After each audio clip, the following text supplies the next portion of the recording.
ஸ்தோத்திரம், ஸ்தோத்திரம், ஸ்தோத்திரம். இந்த நாள் நம்ம கிறிஸ்துமஸ் தின ஆண்டவருடைய பிறப்பின் ஒரு கொண்டாட்டமாய் அவர் இந்த பூமியில் பிறந்தார், மரித்தார், உயிரோடு எழும்பினார். அதுக்கு அடையாளமாக, அவருடைய பிறப்பின் அடையாளமாக இந்த கிறிஸ்துமஸ் தினத்தை நம்ம செலிப்ரேட் பண்றோம். உலகம் முழுவதும், ஏதோ இந்திய தேசம் மாத்திரம் கிடையாது, உலகம் முழுவதும் செலிப்ரேட் பண்றோம். யெஷுவா ஹமாஷியா அப்படிங்கிறதுக்கு என்ன அர்த்தம் அப்படின்னா, அபிஷேகம் செய்யப்பட்ட ரட்சகர்.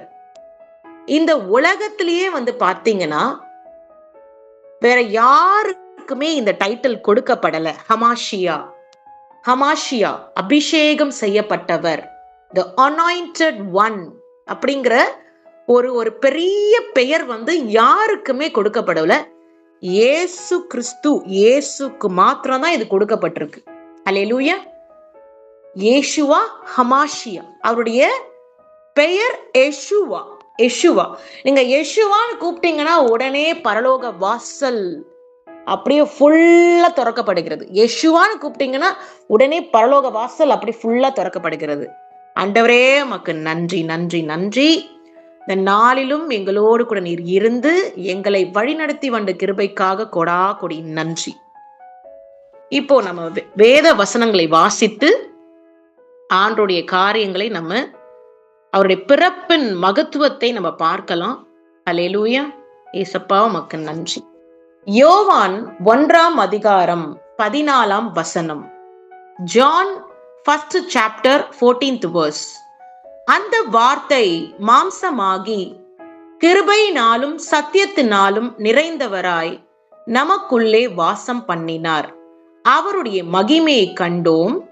அது பிதாவுக்கு ஒரே பேரானவருடைய மகிமைக்கு ஏற்ற மகிமையாகவே இருந்தது. அந்த வார்த்தை மாம்சமாகி, ஆதியிலே வார்த்தை மாத்திரம்தான், வார்த்தை தான் தெய்வமாகவே இருந்தது. வார்த்தை தான். ஆண்டவர் இந்த பிரபஞ்சத்தை படைக்கும் பொழுது வார்த்தையாகவே இருந்தவர். அவர் பேசின வார்த்தைகள், வானம் உண்டாக கடவது, பூமி உண்டாக கடவுது அப்படின்னு சொல்ல சொல்ல சொல்ல சொல்ல ஒவ்வொன்றாக படைக்கப்பட்டது. வானம் படைக்கப்பட்டது, பூமி படைக்கப்பட்டது. மனிதர்களுடைய ஜீவ சுவாசத்தை கொடுத்தார். மனிதனுடைய நாசியிலே ஜீவ சுவாசத்தை ஊதினார். விலங்குகளை படைத்தார், புறாக்களை படைத்தார், பேர்ட்ஸை படைத்தார், சமுத்திர மச்சங்களை படைத்தார். இப்படி ஒவ்வொன்றாக படைத்தார். சோ ஆதியிலே வார்த்தை தான், வார்த்தை மாத்திரம் தான். அந்த வார்த்தை தான் என்னவா மாறுகிறது? யெஷுவா, இயேசு கிறிஸ்து. இயேசு கிறிஸ்து என்ற நாமம் கொடுக்கப்படுகிறது. இயேசுக்கு என்ன அர்த்தம்? ரட்சகர், Xavier. He is my redeemer, he is my protector. அவர்தான் eternal father, நித்திய பிதா அப்படி என்று நாம சொல்றோம். இயேசு என்றாலே ரட்சகர் என்று அர்த்தம். ஹல்லேலூயா. சோ மாம்சம், அந்த வார்த்தை மாம்சமாகி சத்தியத்தினாலும் கிருபையினாலும், சத்தியம்தான் அவரே வழியும் சத்தியமும் ஜீவனுமாய் இருக்கிறார். கிருபைனால, அவருடைய கிருபைனால நம்ம வாழ்ந்து கொண்டு இருக்கிறோம். அவர் நமக்குள்ளே வாசம் பண்ணினார். அவருடைய மகிமை, காட்ஸ் க்ளோரி அண்ட் காட்ஸ் மகத்துவம், இயேசு கிறிஸ்துனுடைய மகிமையும் மகத்துவமும் யாரை போலவே காணப்பட்டது? பிதாவை போலவே காணப்பட்டது. அப்படின்னா என்ன? ஐ அண்ட் ஃபாதர் ஆர் ஒன்னு சொல்றார். நானும் பிதாவும் ஒன்றாய் இருக்கிறோம். நான் வேற, பிதா வேற கிடையாது. கர்த்தர் தான், கர்த்தராகிய இயேசு கிறிஸ்துவாய் இந்த பூமிக்கு வந்தார். கர்த்தர் தான், வார்த்தையாய் இருந்த கர்த்தர் தான் கர்த்தராகிய இயேசு கிறிஸ்துவாய் இந்த பூமிக்கு வந்தார். ஹல்லேலூயா. ஏசாயா 9 அதிகாரம் 6 வசனம் இப்படியாக சொல்லுகிறது. நமக்கு ஒரு பாலகன் பிறந்தார், நமக்கு ஒரு குமாரன் கொடுக்கப்பட்டார், கர்த்தத்துவம் அவர் தோளின் மேல் இருக்கும். அவர் நாமம் அதிசயமானவர், ஆலோசனை கர்த்தா, வல்லமையுள்ள தேவன், நித்திய பிதா, சமாதான பிரபு என்னப்படும் என்பதாகும். ஹல்லேலூயா. எவ்வளவு பியூட்டிஃபுல்லான ஒரு வசனம்னு பாருங்க. அழகான வசனம், வல்லமையான ஒரு வசனம், ஒரு ஒரு மனுஷனுடைய இருதயத்தை கரைக்க வைக்கிற ஒரு வசனம், மெல்ட் பண்ண வைக்கிற ஒரு வசனம், மெஸ்மரைஸ் பண்ற ஒரு வசனம். இந்த வசனம் பாருங்க, நமக்கு ஒரு பாலகன் பிறந்தார், நமக்கு ஒரு குமாரன் கொடுக்கப்பட்டார். குமாரன் கொடுக்கப்பட்டார் தான் யாரு? யெஷுவா ஹமாஷியா, இயேசு கிறிஸ்து என்ற நாமம் உள்ள ஒரு இரட்சகர் நமக்காக கொடுக்கப்பட்டார். பிதாவிடம் இருந்து வந்தவர், பிதாவினிடம் இருந்து வந்தவர். கர்த்தர்த்துவம் அவர் தோளின் மேல் இருக்கும். சோ வார்த்தை மாம்சமாயிருக்குன்னு சொல்றோம், கர்த்தராகி இயேசு கிறிஸ்துன்னு சொல்றோம். கர்த்தர் வார்த்தையாய் இருந்த கர்த்தர் யெஷுவாவாய் பூமிக்கு வரும்பொழுது, இயேசு கிறிஸ்துவாய் பூமிக்கு வந்தபடினால் அவருடைய தோளின் மேல் என்ன இருக்கும்? கர்த்தர்த்துவம். கர்த்தர்த்துவம்னா என்னங்க? பரிசுத்தம், மகத்துவம், கிருபை, அதிசயம், நித்திய பிதா, சமாதான பிரபு. He is a caretaker, he is a protector, he is our savior, he is our shield. இப்படி அவரை சொல்லிக்கிட்டே போகலாம். He is a miracle doing God அப்படின்னு சொல்லிக்கிட்டே போகலாம். அப்போ ஆலோசனை கர்த்தா, spirit of counsel is one of the spirit of God. Spirit of counsel, அதாவது என்ன துக்கம் இருந்தாலும், என்ன பிரச்சனை இருந்தாலும், என்ன தோல்வி இருந்தாலும், எந்த வியாதியா இருந்தாலும், எந்த குழப்பமா இருந்தாலும், அவருடைய ஆவி எங்கே இருக்கிறதோ அங்கே விடுதலை உண்டு. தேவ ஆவியானவர் உங்கள் மத்தியில் அசைவாடி கொண்டு இருக்கிறார். அப்ப அவருடைய நாமம் என்ன? அதிசயமானவர். அவர்தான் பாலகன், பிறந்த பாலகன் இயேசு கிறிஸ்து நமக்காக பிறந்தாரே, அந்த பாலகன் தான் அதிசயமானவர், ஆலோசனை கர்த்தா, வல்லமையுள்ள தேவன், சர்வ வல்லமையுள்ள தேவன். எனக்கும் உங்களுக்கும் என்ன தெரியும்? நம்ம எங்க இருக்கிறோமோ அங்க யார் யார் இருக்கிறாங்க, நம்ம என்ன பண்ணிட்டு இருக்கோமோ அதுதான் நமக்கு தெரியும். பக்கத்து வீட்டுல என்ன நடக்குதுன்னு நமக்கு தெரியாது, எதிர் வீட்டுல நடக்குதுன்னு தெரியாது, இந்த உலகம் முழுவதும் என்ன நடக்குதுன்னு நமக்கு தெரியாது. யாருக்குமே அதை குறிச்சதான ஐடியாவுமே கிடையாது. சர்வ வல்லமையுள்ள தேவனாய் இருக்கிற தேவாதி தேவன், சர்வத்தையும் அறிந்திருக்கிற தேவன், சகலத்தையும் அறிந்திருக்கிற தேவன், இந்த பிரபஞ்சம் முழுவதும் என்னவென்று அவர் அறிந்திருக்கிற தேவன், உறங்காமல் தூங்காமல் நமக்காகவே வாழ்ந்து கொண்டிருக்கிற ஜீவனுள்ள தேவன், அவர் நித்திய பிதாவாய் இருக்கிற தேவன், அவர்தான் நித்தியத்துக்கு நேராய் வழி நடத்த போகிற தேவன். சோ என்ன ரீசனுக்காக இயேசு பிறந்தார்? என்ன ரீசனுக்காக இந்த பூமிக்கு அனுப்பப்பட்டார்? நித்திய ஜீவனுக்கு நேராய் வழி நடத்துவதற்காக. ஆத்துமாக்கள் அழிந்து போய்விடக் கூடாது என்பதற்காக. ஒருவனும் கெட்டு நரகத்துக்கு போகிறது கர்த்தருடைய சித்தம் அல்ல. பிள்ளைகளை காப்பாற்ற வேண்டும் என்பதற்காகவே யெஷுவா பூமியில பிறந்தார். ஹல்லேலூயா. கர்த்தர்த்துவம் அவருடைய தோளின் மேல். Righteous, he is a righteous God, he is a royal priesthood, he is everlasting father. ஹல்லேலூயா. அடுத்து ஏசாயா 7ஆம் அதிகாரம் 14ஆம் வசனம். இதுல பாருங்க, ஆதலால் ஆண்டவர் தாமே உங்களுக்கு ஒரு அடையாளத்தை கொடுப்பார். ஆண்டவர் தாமே உங்களுக்கு ஒரு அடையாளத்தை கொடுப்பார்.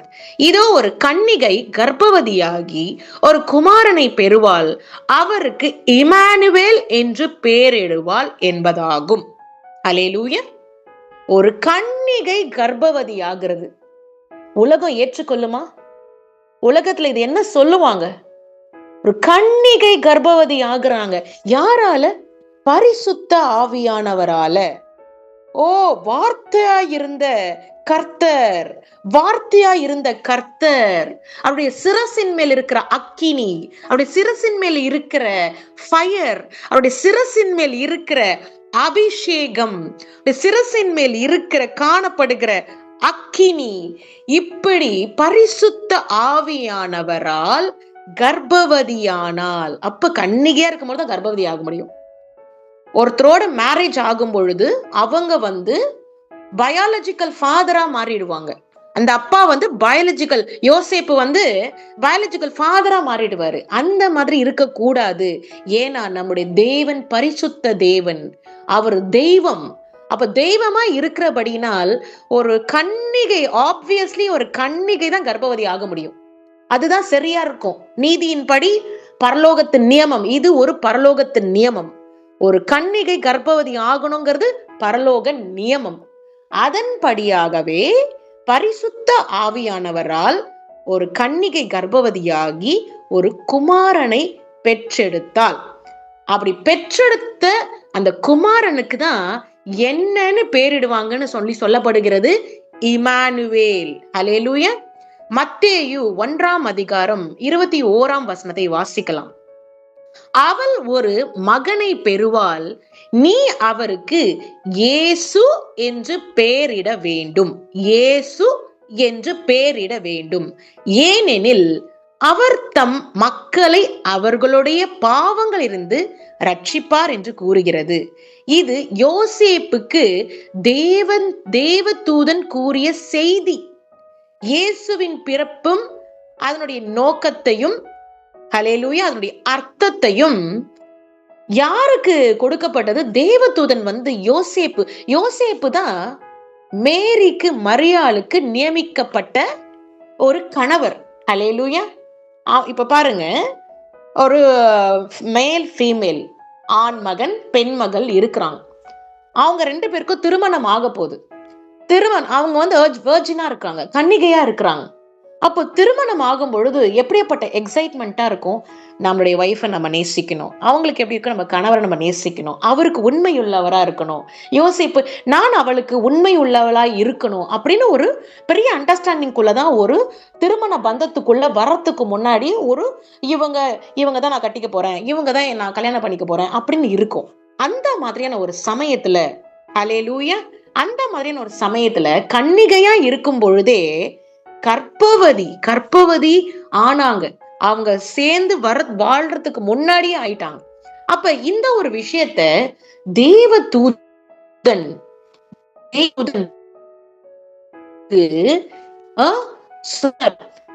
அதாவது பரிசுத்த ஆவியானவரால் நீங்க கட்டிக்க போறவங்க இப்படி கர்ப்பம் தரிப்பாங்க, பரிசுத்த ஆவியினால். அதனாலதான் அவர் என்ன பண்ணினாரு? அதை ஏற்றுக்கொண்டார். அப்ப அவருடைய சொப்பனத்தில் தான் இப்படி தேவதூதன் இந்த காரியத்தை அறிவித்திருக்கிறாங்க. அப்போ இயேசு என்பதற்கு என்னவா? இயேசுக்கு என்பதற்கு என்ன அர்த்தமா? தேவதூதன் கூறிய செய்தி இயேசுவின் பிறப்பையும் அவருடைய பெயரின் அர்த்தம் இயேசு இஸ் ஈக்வல் டு ரட்சிப்பு என்று விளக்குகிறது. அடுத்து பாருங்க, மத்தேயு 1ஆம் அதிகாரம் 23ஆம் வசனம். அவன் இதோ ஒரு கன்னிகை கர்ப்பவதியாகி ஒரு குமாரனை பெறுவாள், அவருக்கு இமானுவேல் என்று பெயரிடுவார்கள் என்று சொன்னான். இமானுவேல் என்பதற்கு தேவன் நம்மோடு இருக்கிறார் என்று அர்த்தமாம். இமானுவேல் அப்படி என்பதற்கு தேவன் நம்மோடு இருக்கிறார். ஹல்லேலூயா. இப்ப இந்த பெயர், இதுதான் தீர்க்க தரிசனமாய் உரைக்கப்பட்ட வார்த்தை. கர்ப்பவதியாகி ஒரு குமாரனை பெறுவாள் அப்படிங்கிறது ப்ரொஃபசி. அவருக்கு இமானுவேல் என்று பெயரிடுவார்கள் அப்படிங்கிறது சொல்லப்பட்டது. இது ஒரு ப்ரொஃபசி. இந்த ப்ரொஃபசி தான் நமக்கு நிறைவேறப்பட்டது. ஹல்லேலூயா. வார்த்தை மாம்சமாய் மாறினது. லூக்கா 2ஆம் அதிகாரம் 11ஆம் வசனத்தை பார்க்கலாம். இன்று கர்த்தராகிய கிறிஸ்து என்னும் இரட்சகர் உங்களுக்கு தாவீதின் ஊரிலே பிறந்திருக்கிறார். தாவீதின் ஊரிலே, டேவிட்னுடைய அந்த ஒரு கம்யூனிட்டி, டேவிட்னுடைய கம்யூனிட்டி, இப்படிப்பட்டதான தாவீதின் ஊரிலே ரட்சகர் பிறந்திருக்கிறார். ரட்சகர்னா என்ன? காப்பாற்றும்படி வந்தவர் தான் ரட்சகர். அழிந்து போற ஆத்துமாக்களை மீட்டெடுக்க வந்தவர் தான் ரட்சகர். நரகத்துக்கு போகாதபடி, சாத்தானுக்கு விலை போகாதபடி, சாத்தானுடைய காரியங்களை ஏற்றுக்கொண்டு சாத்தான் எங்க தள்ளப்பட்டானோ சபிக்கப்பட்டவனாய் அந்த இடத்துக்கு போகாதபடி அழிந்து போகிற ஆத்துமாக்களை மீட்டு எடுப்பதற்காகவே ரட்சகர் வந்திருக்கிறார். அவர்தான் இயேசு கிறிஸ்து. ஹல்லேலூயா! அவர்தான் இயேசு கிறிஸ்து. பாருங்க, ஆண்டவர் பிறந்தார், மரித்தார், உயிரோடு எழும்பினார். இப்பவும் அவர் வார்த்தையா தான் செயல்பட்டு கொண்டிருக்கிறார். ஆதியிலே வார்த்தை இருந்தது, இப்பவும் வார்த்தை தான் இருக்கிறது. மரித்து உயிரோடு எழும்பி இப்பவும் அவர் வார்த்தையா தான் இருந்து கொண்டு இருக்கிறார். அவர் நம்மோடு பேசுவதும், சொப்பனத்தில் பேசுவதும், தரிசனத்தில் பேசுவதும், காட்சிகளை காட்டுவதும், அவர் நம்மோடு இடைப்படுவதும், நம்மை நேசிப்பதும், இப்படியாக வார்த்தையின் மூலியமாக. இப்ப பாருங்க, வானம் ஒழிந்து போனாலும் பூமி ஒழிந்து போனாலும் அவருடைய வார்த்தை ஒரு நாளும் ஒழிந்து போகாது. இப்ப யாருடைய வார்த்தையை நம்ம தியானித்து கொண்டு இருக்கிறோம்? தேவனுடைய வார்த்தையை தான் நம்ம தியானித்து கொண்டு இருக்கிறோம். ஹல்லேலூயா! லூக்கா 2ஆம் அதிகாரம் 14ஆம் வசனத்தை வாசிக்கலாம். உன்னதத்தில் இருக்கிற தேவனுக்கு மகிமையும் பூமியிலே சமாதானமும் மனுஷர் மேல் பிரியமும் உண்டாவதாக என்று சொல்லி தேவனை துதித்தார்கள். ஹல்லேலூயா! உன்னதத்தில் இருக்கிற தேவன். உன்னதம்னா என்ன? Most high, seated above all principalities and powers, Lord Jesus Christ. ஹல்லேலூயா! பூமியிலே சமாதானமும் மனுஷர் மேல் பிரியமும் உண்டாவதாக என்று சொல்லி தேவனை துதித்தார்கள். இது யாருக்குமே இது பொருந்தாது. அவர் பிறந்தாரு, அவர் பிறந்ததும் சாத்தானுக்கு ஒரு முற்றுப்புள்ளி. ஹல்லேலூயா! அதுக்கு முன்னாடி சாத்தான் ஒரே ஆட்டம் ஆடிக்கிட்டு இருந்தான். இந்த உலகத்தை நான் தான் வெல்லுவேன், இந்த உலகத்தை நான் தான் ஆண்டு கொள்ளுவேன், இந்த உலகத்தை நான் தான் மக்களை என்கிட்ட வர வைப்பேன் அப்படின்லாம் ஒரு டிராமா பண்ணிட்டு இருந்த சாத்தானுக்கு ஆண்டவர் ஒரு வேட்டு வச்சாரு. அந்த வேட்டு தான் அவருடைய பிறப்பின் மகத்துவம். ஹல்லேலூயா! அவர் பிறந்தாரு, சாத்தானுடைய காரியங்கள் அப்படியே ஃபெயிலியர் ஆகி போச்சு. அவர் பிறந்தாரு, அவர் அந்த த்ரோனை பிடிச்சாரு, பிறந்து அந்த த்ரோனை பிடிச்சாரு. எது ஆதாமால பறிக்கப்பட்டதோ, எது ஆதாமால தொலைக்கப்பட்டதோ, அந்த ஒரு த்ரோன், அந்த ஒரு மகிமை, அந்த ஒரு காரியம், அந்த ஒரு மகத்துவத்தை இயேசு பிறந்ததுனால he defeated Satan and he caught the throne. ஹல்லேலூயா! சிங்காசனம், அந்த சிங்காசனத்து காரியத்தை, நான் தான் இந்த பிரபஞ்சத்தின் தேவன், நான் தான் இந்த உலகத்தின் ஒளி, நான் தான் ரட்சகர் அப்படி என்று சொல்லி. ஹல்லேலூயா! கர்த்தர் கொடாக்கொடி நன்றி. இயேசு பிறந்தார் எதற்காக? நம்மை காப்பாற்றுவதற்காக, நரகத்துக்கு போய் விடக்கூடாது என்பதற்காக, நித்திய ஜீவனுக்காகவே இயேசு இந்த பூமியிலே பிறந்தார்.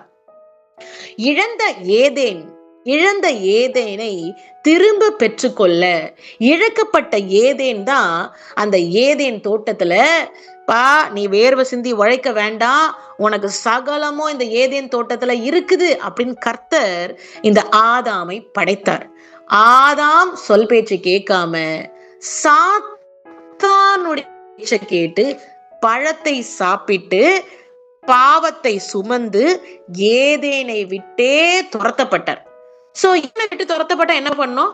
வேர்வை சிந்தி உழைக்கணும், கஷ்டப்பட்டு வாழ்நாள் முழுவதும் வேர்வை சிந்தி உழைக்கணும். இப்ப பாரு, இந்த திரும்ப யாரால பெற்றுக்கொள்ள முடியும்? இயேசு கிறிஸ்துவால தான் பெற்றுக்கொள்ள முடியும். அதனாலதான் அவர் சொல்லுகிறார், நானே வழியும் சத்தியமும் ஜீவனமாய் இருக்கிறேன். அப்ப பரலோகம் அப்படிங்கிறது என்னது? இழந்த ஏதேன் தோட்டம் தான் பரலோகம். அங்க இந்த மாதிரியான கவலை கிடையாது, கஷ்டம் கிடையாது, தோல்வி கிடையாது, வேர்வை சிந்தி உழைக்க வேண்டிய அவசியம் கிடையாது. எல்லாமே இருக்குது ஏதேன் தோட்டத்துல. ஹல்லேலூயா. எத்தனை பேர் ஒத்துக்கிறீங்க? ஆமா, சொல்றது தெரியுதா? நமக்கு ஆண்டவர் ஒரு இடத்தை ஆயத்தம் பண்ணி வைத்திருக்கிறார். இந்த பூமிக்கு ஒரு குழந்தையாய், மனித குழந்தையாய் உருவம் எடுத்து இந்த பூமிக்கு வந்தது கர்த்தர் தானே. கர்த்தர் இந்த பூமிக்குள்ள வந்தார். யெஷுவாவாய் பூமிக்கு வந்தார். எதற்காக? பரலோகத்துக்காகவே, பரலோகத்துக்கு மக்களை கொண்டு சேர்ப்பதற்காகவே யெஷுவா இந்த பூமிக்கு வந்தார் அப்படின்னு புரிஞ்சுக்கணும். ஹல்லேலூயா. ஏதோ ஒரு கிறிஸ்துமஸ் வருது, நியூ இயர் வருது, நான் 40 days ஃபாஸ்டிங் இருப்பேன், எல்லாம் ஓகே தான். ஆனா அனுதினம் நம்ம தேவனோடு எப்படி இருக்கிறோம், இந்த பந்தத்தில் இருக்கிறோம், அனுதினம் தேவனை எப்படி நம்ம துதிக்கிறோம், அனுதினம் தேவனுக்கு எப்படி முக்கியத்துவத்தை கொடுக்கிறோம், அனுதினம் அவரோடு கூட எப்படி வாழ்கிறோம், அவர் கூட நம்ம ரிலேஷன்ஷிப் எப்படி இருக்கு, அவரை விசாரிக்கிறோமா, அவர் கூட பேசுறோமா, அவருக்கு நம்ம அன்பை வெளிப்படுத்துறோமா, இது போல காரியத்தை நம்ம சிரித்து பார்க்க வேண்டும். நமக்காக ஒரு மாட்டு தொழுவத்தில் பிறந்தார். குளிரியா நடுநடுங்கி எல்லாம் சொட்டர் போட்டு எல்லாம் சொட்டர் போட்டாங்க. எனக்கு என்னால முடியல, பயங்கர ஜில்லுன்னு இருக்கு. ஒரு மாட்டு தொழுவத்தில் பிறந்தார். நினைச்சு பார்க்கும் போது ட்ரெஸ் போட்டா பிறப்பாங்க? எவ்வளவு குளிர் இருக்கும் அந்த மாட்டு தொழுவ பெந்து அவர் பிறந்தார். சக மனிதர்களோடு ஏதோ ஒரு ராஜா வீட்டுல மாளிகையில பிறந்தா, இயேசு கிறிஸ்துவ ஒரு ராஜா ஆனால் என்று காணப்படுகிறது. ஹல்லேலூயா. கர்ப்பவதி ஆகுறாங்க, பரிசுத்த ஆவியினால் கர்ப்பவதி ஆகுறாங்க. ஆண்டவரே உமக்கு நன்றி, நன்றி, நன்றி, நன்றி, கொடாகொடி நன்றி. பரிசுத்த ஆவினால் கர்ப்பவதி ஆகிறாள் என்று காணப்படுகிறது. ஏசுராஜா உமக்கு நன்றி. நன்றியோடு துதிக்கிறோம், துதிக்கிறோம், துதிக்கிறோம், ஸ்தோத்தரிக்கிறோம், ஸ்தோத்தரிக்கிறோம். ஹல்லேலூயா. ஹல்லே. கன்னிகை கர்ப்பவதியாகி குமாரனை பெற்றதுக்கான காரணம் என்னன்னா, இயேசு கிறிஸ்து ஒரு மனிதனாய் பிறக்கும் பொழுதுதான் இந்த பூமியிலே வாழ்வதற்கான, இந்த பூமியிலே வாழும் பொழுது ஒரு மனிதன் என்னெல்லாம் கஷ்டப்படுவான், எப்படி ஒரு டெம்டேஷனுக்குள்ள போவான், எப்படி ஒரு இந்த பூமிக்குள்ள வாழும் பொழுது எப்படி ஒரு டெம்டேஷனுக்குள்ள போவான், இந்த டெம்டேஷனுக்குரிய காரியங்கள், இந்த உலகத்துக்குரிய காரியங்கள்ல நம்ம யாரை போல இருக்கிறோம்? தேவனாகிய கர்த்தர் போலதான் இருக்கிறோம். அப்போ ஆப்வியஸ்லி அவர் மனித கோலத்தை தான் எடுக்க முடியும், மனித உருவத்தை தான் வர முடியும். ஏன்னா அவரை போலதான் நம்ம இருக்கிறோம். அப்ப அவரை போல நம்ம இருக்கணும்னா அவர் ஒரு சிங்கம் போல பிறக்க முடியாது, ஒரு சிங்கத்தினுடைய ரூபத்துல பிறக்க முடியாது. அவர் எப்படி வர முடியும்? ஒரு மனித ரூபத்துல தான் பிறக்க முடியும். சோ இப்படியாப்பட்டவர் நமக்காக நொறுக்கப்பட்டார், ரத்தம் சிந்தப்பட்டார், நமக்காக நொறுக்கப்பட்டார். ஹல்லேலூயா. நமக்காக நொறுக்கப்பட்டு, நமக்காக அடிக்கப்பட்டு, நமக்காக சிலுவையிலே நம்மளுடைய பாவங்களை அவர் ஏற்றுக்கொண்டு, அவர் ஹல்லேலூயா பாவங்களை ஏற்றுக்கொண்டு இப்படியாக நமக்காக திரும்பவும் உயிரோடு எழுந்து நம்மோடு வாழ்ந்து கொண்டு இருக்கிறார். ஹல்லேலூயா. அதாவது இந்த நியூ இயர் வரப்போகுது. நமக்கு இந்த வருஷத்தினுடைய முடிவு, நம்ம ஒரு தீர்மானம் எடுக்க வேண்டும். என் தேவனுக்காக நான் என்ன செய்தேன்? எல்லாரும் நிறைய எதிர்பார்ப்பாங்க, எனக்கு அவர் என்ன செஞ்சாரு, அவர் என்ன செய்யல உங்களுக்காக. யாராவது நம்ம வீட்டுல இருக்கிறவங்க ரத்தத்தை சிந்தி இருக்கிறாங்களா? நம்ம கூட பிறந்தவங்க அதை பண்ணிருக்கிறாங்களா? நம்ம தாய் தகப்பனார் அதை செய்திருக்கிறாங்களா? நம்முடைய சொந்தக்காரங்க செய்திருக்கிறாங்களா? நம்முடைய நண்பர்கள் செய்திருக்கிறாங்களா?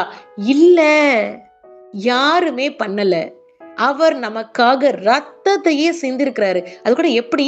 உயிரோடு ஒரு நபரை சிலுவையை சுமக்க வைத்து அந்த சிலுவையில் ஆணிகள், கால்கள் ஆணிகள், இப்படிப்பட்டதான காரியங்கள் எல்லாம் உடம்புக்குள்ள இருக்கிற பிளட் ஆட்டோமேட்டிக்கா வெளியேறி வெளியேறி வெளியேறி வெளியேறப்பட்ட ரத்தம், அதுக்கப்புறமா அவர் மறிச்சதுக்கு அப்புறமா ஈட்டி எடுத்து குத்தி பாக்குறாங்க அவர் உயிரோட இருக்கிறாரன். ஆனாலும் ஜீவனுள்ள தேவன் அந்த ஈட்டியை வச்சு குத்தும் பொழுது பீறிக்கிட்டு வருது ரத்தம். அப்போ ஒருத்தவங்க இறந்துட்டாங்கன்னா அந்த இடத்துல ரத்தம் பீறிக்கிட்டு வருமா? கிடையாது. ஜீவனுள்ள ரத்தம், அந்த ரத்தம் வெளியேறப்படுகிறது. அதுல ஜீவன் இருக்கிறதுன்னு தான் அந்த உயிர், லைவ் பிளட். லைவ் பிளட் ஈட்டியை குத்துனதுக்கு அப்புறம் வர்றது லைவ் பிளட். ஹல்லேலூயா. கர்த்தர் கொடாக்கொடி நன்றி. சோ இதை சிந்தித்து பார்க்க வேண்டும் அருமையான தேவ பிள்ளைகளே. ஆண்டவருடைய பிறப்பு நமக்காக பிறந்ததே அவர் எதற்காக தெரியுமா? நித்திய ஜீவனுக்காக தான். அவர் வந்ததே பரலோகத்துக்கு கூட்டிட்டு போறதுக்காக தான். இழந்த ஏதேனை திரும்ப நம்ம பெற்று கொள்ளணும் அப்படிங்கிறதுக்காக தான். அதனால ஒரு பண்டிகை கிறிஸ்தவர்களா இல்லாம, நம்ம ஒரு பெயர் கிறிஸ்தவர்களா இல்லாம, நான் வாசல்ல ஹாப்பி கிறிஸ்மஸ்னு கோலம் போடுவேன், நான் அதுக்கு முன்னாடி நாள் வரைக்கும் தூபம் காட்டிக்கிட்டு இருப்பேன், வேற வேற தேவர்களை வழிபட்டு கொண்டிருப்பேன். இதற்காக இயேசு கிறிஸ்து பூமிக்கு வரல. அவர் உலக ரட்சகர். உங்களை ரட்சிக்கும்படியாக அவர் வந்திருக்கிறார். என்னையும் உங்களையும் காப்பாற்றுவதற்காக வந்திருக்கிறார். ரட்சகர்னா என்னது? காப்பாற்றுபவர். ஓசன்னா இன் தி ஹையஸ்ட். ஓசன்னா இன் தி ஹையஸ்ட் தான் அவரு. ஹோசன்னா இன் தி ஹையஸ்ட்னா என்ன? காப்பாற்றுபவர். காப்பாற்றுபவர் உங்களுக்காகவும் எனக்காகவும் மாட்டு தொழுவத்தில் பிறந்து ஒரு கன்னிகையின் வயிற்றில் கற்பம் தரித்து மாட்டு தொழுவத்துல பிறந்து அவர் வாழ்ந்த சரித்திர நாட்கள். அவர் குருடர்களுக்கு பார்வை கிடைத்தது, சப்பானிகள் நடந்தார்கள். ஏன் தெரியுமா? அவர் அதிசயமானவர். அவர் அதிசயமானவர். மரித்த பிள்ளையை உயிரோடு எழுப்பி 4 நாள் நாறி போன உடம்பு லாசரு, 4 நாள் நாற்றம் எடுத்த மாம்சம், மரித்து போன மாம்சம், அந்த மாம்சத்துக்கு உயிர் கிடைத்து அப்படியே வெளியேற கூப்பிட்ட உடனே வெளில வந்தாச்சு. லாசரு எழுந்து வா, உடனே வெளில வந்தாச்சு. சோ இப்படியாப்பட்ட அதிசயமான தேவன், கர்த்தர்த்துவம் அவருடைய தோளின் மேல் இருக்கிறது. கர்த்தர்த்துவம் தான் ஜீவ சுவாசத்தை கொடுத்த தேவன். கர்த்தர்த்துவம் தான் மண்ணுக்குள்ளேருந்து எடுத்த தேவன் ஒரு மனிதனை. கர்த்தர்த்துவம் தான் இந்த உலகத்தின், இந்த பிரபஞ்சத்தின் படைப்பாளர். கர்த்தர்த்துவம் தான் அவர். Omnipresent, omnipotent, omnipotent God. Hallelujah. எத்தனை பேர் ஒத்துக்கிறீங்க? என்னுடைய தேவன் சர்வ வல்லமையுள்ள தேவன், என்னுடைய தேவன் சர்வ வல்லமையுள்ள தேவன், என்னுடைய தேவன் சர்வ வல்லமையுள்ள தேவன். அவரால கூடாத காரியம் ஒன்றுமே இல்லை. இந்த 2025 டிசம்பர் 25 உங்களுடைய பழைய காரியங்கள் ஒழிந்து புதிய வருடத்துக்குள்ள நீங்க போக போறீங்க. So you have to surrender yourself. நம்ம சரண்டர் பண்ண நமக்கு ஒரு பிளஸ்ஸிங் வந்து கொண்டு இருக்கிறது. இல்ல, நான் திமிரோடு தான் இருப்பேன், நான் கொழுப்போடு தான் இருப்பேன், என்னை யாரும் அடக்க முடியாது, நான் வணங்கா கழுத்துள்ள ஒரு மனுஷியா தான் இருப்பேன், என்னாலாம் யாருக்கும் கீழ்ப்படிய மாட்டேன். நான் ஒண்ணு சொல்லட்டுங்களா? நீங்க யாருக்கு வேணா கீழ்ப்படியாம இருக்கிறீங்களோ இல்லையோ, அது உங்க இஷ்டம். தேவனாகிய கர்த்தருக்கு நீங்க கீழ்ப்படிந்து ஆக வேண்டும் தான். ஏன்னா உங்களுடைய லிவருக்குள்ள ஓடுகிற அந்த ரத்தம் உங்க கிட்னிக்குள்ள ஓடுகிற, பாருங்க, இந்த ஹியூமன் பாடிக்குள்ள ஃபுல்லாவே இருட்டுதான். ஆனா இந்த இருட்டுக்குள்ள எல்லாமே அதனுடைய வேலைகளை பார்த்து கொண்டு இருக்கிறது. எல்லாமே அதனுடைய வேலைகளை பார்த்து கொண்டிருக்கிறது. எப்படி? ரிமோட் பட்டன் யார்கிட்ட இருக்கிறது? தேவனாகிய கர்த்தராகிய இயேசு கிறிஸ்துவ கிட்டதான் ரிமோட் பட்டன் இருக்கு. உங்களுக்கு எல்லாமே ஒழுங்கா ஓடுறதுனால தான் நீங்க உயிரோடு உட்காந்து சர்மன் கேக்குறீங்க.